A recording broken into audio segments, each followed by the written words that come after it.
Hello my dear friend, welcome back to my channel, and if you're new here, hi, this is Juni's Plan With Me. I don't know if it's spring where you are, but here in California, I start to see a lot of green and all kinds of colors outside of my window already. So for the theme of my March bullet journal, I got inspired by the daisy flowers from the park I visited last weekend, and I thought it's a perfect time to use this pull-out pop-up mechanic, which I've been wanting to try for a long time. This month, I also want to challenge myself with acrylic, and I want to give a special thank you to Artix for sending me this beautiful marker set and sponsoring today's video. Artix has a lot of different types of art supplies, including alcohol markers, gouache pens, and acrylic pens. This set I want to introduce to you today is one of their new product, Acrylic Dual Tape Marker, coming with 32 colors. The ink are opaque water-based acrylic paint with odorless and acid-free, resistant to UV light, which means your artwork colors can last for a long time. What I like the most is this dual tape design. One side is 3.2mm brush tape and the other side is 1.9mm fine tape, perfect for designing a scratchbook, bullet journal, greeting cards, and any DIY projects, no matter you're doing line work or surface coloring. They can be used on various surfaces such as paper, cardboard, metal, rock, wood, plastic, canvas, fabric, ceramics, and more.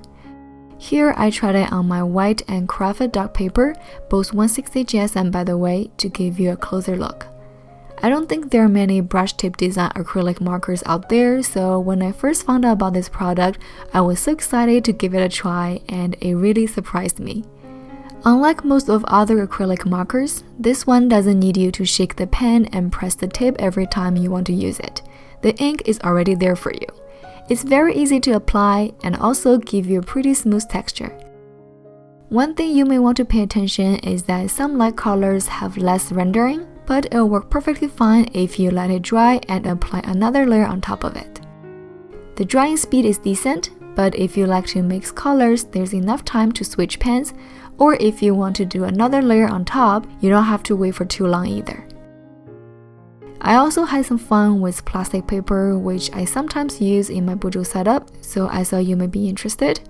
Then I did a little practice on the rock I picked it from my backyard, which is so much fun than I thought, and I guess I'll do a lot with my future kits too. So the colors will appear differently on different materials, as you can see. Make sure to create your own color swatch as the standard or try before using. Overall, this Artix acrylic marker set is really cost-effective, and the 32 color options is definitely newbie friendly. I'll leave the links to Artix official website and Amazon shop in the video description down below, and also their Instagram where you can find more inspirations. As for today, we're going to draw a lot of daisies, so I picked 2 green color, 2 yellow, a white, and a gray as today's main colors. I'll leave the marker numbers in the description down below as well if you want to follow me and draw some lovely daisies. But first of all, of course, we're going to work on the pop-up cover page. As always, the color template is available in my online shop at junisustudio.com, and here's the long version I made to explain the mechanic better. The dimensions are based on my A5 notebook. If you're using a different size card as base, you can adjust accordingly. So there are basically 2 sections in this pop-up, the basket and the flowers.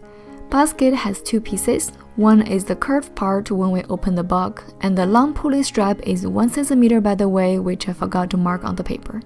The other one is the base to make it stay, which can just be a strap if you don't care about the inside of the basket. Dash line for folding, solid line for cutting. The small 2 rectangles on the base, you can actually make them wider and longer if the paper you're using is thick. Just make sure they stay in the horizontal center section. Then for the flowers, I designed 2 different looks. One is simply 2 8 petals overlay with 1 cm radius. The other one, I give it some angle so the bottom petal is slightly shorter, one with 5 petals, one with 6 petals. The core part, I'm using 0.5 cm as radius for the front facing one and the squeezed oval shape for the side facing one. As for the leaves and stems, you can draw it however you like. Here I make a few different lengths from 4 to 8 cm.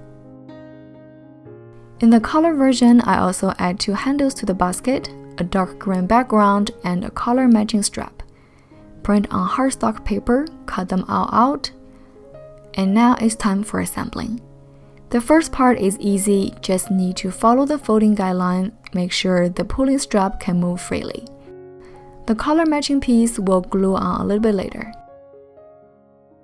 Then for the flowers, I spent quite some time on the petals.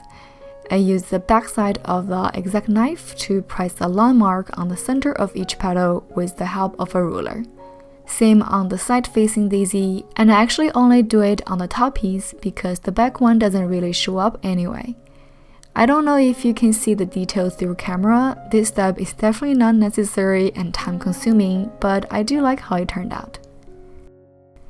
After that, let's glue them together.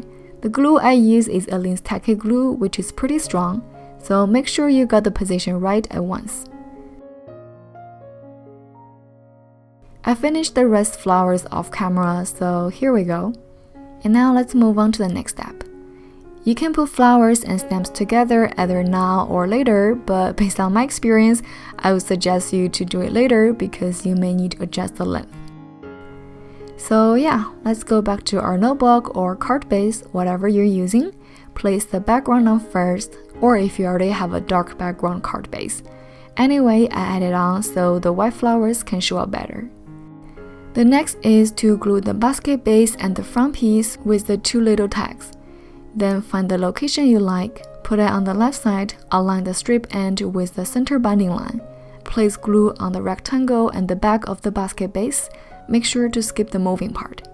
If you're not sure about it, try using tape glue first so you can always adjust and redo it.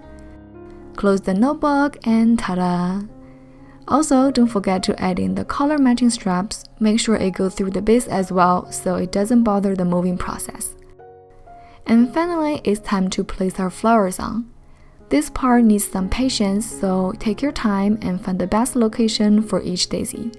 I try to place some leaves in between flowers and also have some branches taller, some shorter, so it looks more organic. At the end, I just glue 2 leftovers on the corner. Oh, remember to close the notebook to check if everything's working. I only did it at the end because I already experimented in my sketchbook before. Now the pop-up is done, I'm going to add the title March in by writing it down on the white paper with yellow marker, cutting it out and gluing on the basket. On the left side, I simply write down "So full of sunshine" with a daisy under it. It just sounds really spring to me. I love the sun in winter, really warm and cozy, but the sunshine in spring is just refreshing and full of energy. I'm not a person who loves going out a lot, but I really enjoy spending time in parks, so I think that's also gonna be one of my monthly goals, visit a park every week. And that's it for my cover page. I hope my explanation is clear enough, and if you want to recreate it and share on Instagram, please tag Junie Sun Xiaomei on both the post and description so I won't miss your beautiful work. And now let's move on to the next spread, monthly view. For this page, I decided to make it really simple. Title March on the top with some leaves, then the line style calendar, each day is 5x5 dot space. Sigma Macro Fineliner Pen 005 for the dates, and social media tracker, then 05 to draw 2 bees on the side with subtitle To Do and Monthly Goal. I was thinking to add some bee elements on the cover page too, but I don't want to draw too much attention, so I gave up.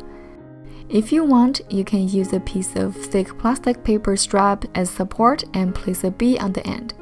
I think the result would be pretty fun, and as I'm doing voiceover right now, I'm actually changing my mind, so maybe I'll add it on later. Okay, next spread, habit tracker and mood tracker. To continue the simple line style, here I draw 6 calendars with 1 block to represent a day, no dates on it. I think this is my first time trying this, and hopefully I won't get confused. But it's okay, if I do, I'll just add in the dates later, not a big deal. Again, bullet journal is a way to make your life easier and better. You don't have to follow certain rule because you are the rule. The habits I want to track are pretty much the same as last month, except I add in one called Be Positive. because I've been going through a lot in my personal life right now, and I really need to remind myself to be positive every day. Well, that's a long story, and maybe we'll talk about it in the future. On the right side, I add back a mood tracker to kind of match the positive tracking, and I had a few ideas in the design part, but eventually decided to go with this simple circle design. I know this circle maker is just magical. I'll leave the link to this product in the description box down below for you, along with all other supplies I use in this video. So here I cut out a small circle from the same dark green paper to glue on the center. Then divide the ring into 32 days, now 31 because this is easier. After set up the 4 parts, keep dividing based on the center point until each part has 8 sections. There will be 1 day left at the end of this month, but I'm okay with it. Then for the center part, I want to draw some daisies on it. I start with some rough pencil guide, not exactly how each daisy will look like, but more about the size and the location. Plan ahead of time which direction you want each flower to face, and that will be very helpful when you're actually drawing. The background paper is kind of too dark, so I also decided to apply 2 layers with this white brush pen. And I actually like the semi-wet bottom layer because the flower itself has 2 layers too. Then I use a bright yellow to color the core, a slightly darker one to add in some texture. After using gray to give it some shadow, it's time to draw in the stems and leaves. Give a certain angle of each one so they look more organic, but not too many crossings so it doesn't look messy. Here I also use 2 different shades of green to show the front and back relationship. Under it, I'm adding the legend, 4 colors to represent different moods, and that's it for my mood tracker. Finally, we're on the weekly spreads.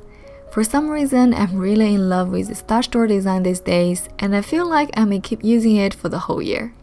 Here, I want to do 2 weeks per spread, so I'm cutting away 10 dust space on the edge of 2 pages. If you like to do 1 week per spread, then change it to 4 pages.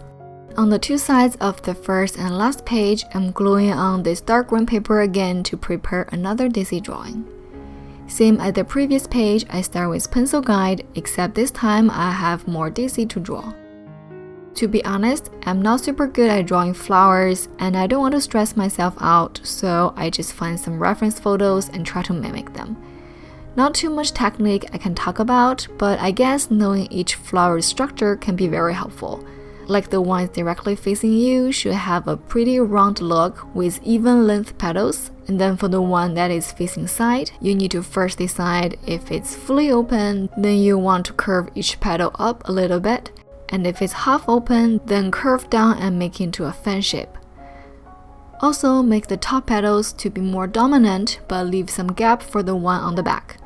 And you don't have to fill up the whole page. Leaving some space for the leaves could make it feel more breathable if that makes sense to you. Oh, also don't forget to include some unopened buds to make it more fun.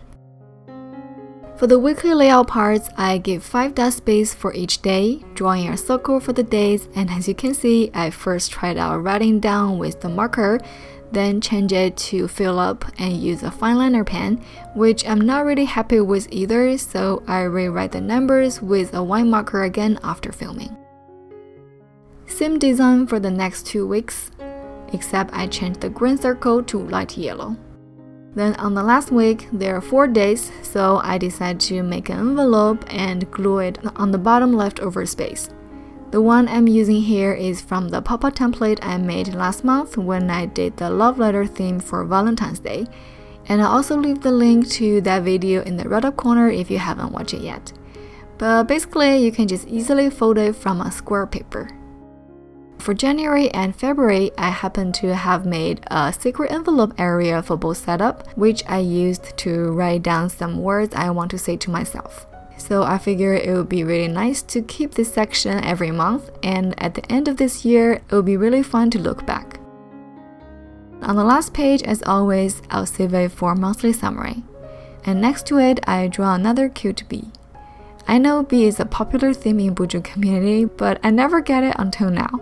Maybe I'll do a bee theme too one day.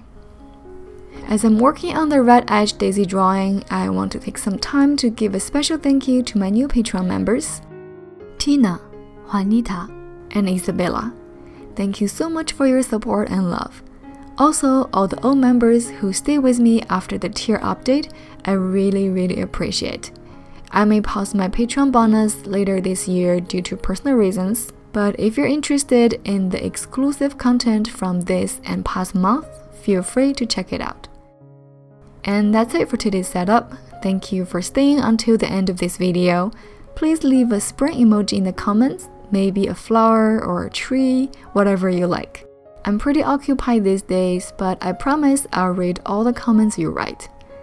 So yeah, I'm really happy how this month's setup turned out, and I hope you enjoy watching it too. And hopefully it can bring you some ideas or inspirations. If you like this video, please give a thumb up and it'll help it to reach more people, which means a lot to me and this channel. Also, don't forget to subscribe and turn on the bell if you want to see more content from me. I hope you have an amazing March and I'll see you in my next one. Bye!